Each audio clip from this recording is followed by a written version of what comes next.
Welcome in now Jeremy Birmingham from LettermanRow.com, and certainly, Jeremy, today was not a day that was unexpected for anybody who has followed Ohio State the last several weeks. Yeah, I mean, I think the idea that it was unexpected is something that people want to think that he was going to come back, but I mean, we've talked about it all year.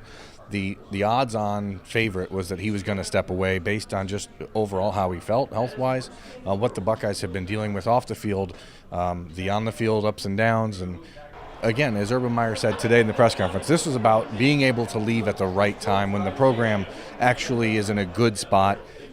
It's tough news for Buckeye fans for sure, but I think for Urban Meyer, his family, it's the right decision.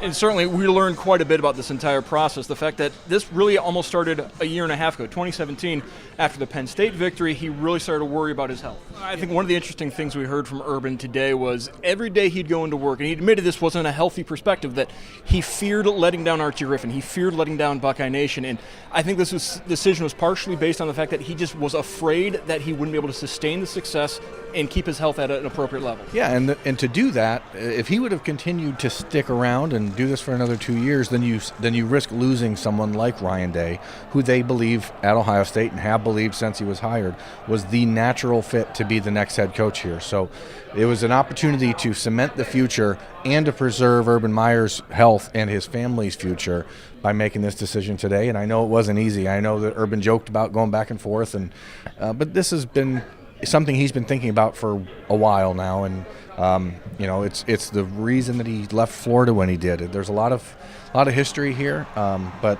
for Urban Meyer, it is about his family, and that's all it should be about. Certainly, with bringing in Ryan Day, you're allowing the secession plan to come into place, and Ryan Day kind of sidestepped the question about what the coaching staff is going to look like. That'll be addressed after the bowl game. But the one thing that we have learned is that the infrastructure that Urban Meyer has built, Mickey Marotti, Ryan Stamper, and Brian Voltini all plan on returning, and arguably at this point in the season, having that infrastructure in place is a lot more important than having your coaching staff in place. Yeah, and as we're talking about recruiting, Mark Pantoni, the director of player personnel, is also staying. That's a huge piece of the puzzle, because those guys, if you followed Urban Meyer's career, have always been with him. It is a CEO's dream to walk away at a moment and leave everyone that helped you build it there, and for the next guy to take over. And obviously Ryan Day is going to have to put his own stamp on the program. He's going to have some options and about how he builds out his staff, and that's something he's going to have to look at after the bowl game. But the Buckeyes still want to win a Rose Bowl. That still matters. You want to send Urban Meyer out with a win. That matters. And you want to go out on the recruiting trail in these next month and say, hey, the program's moving full speed ahead and nothing's going to stop the train.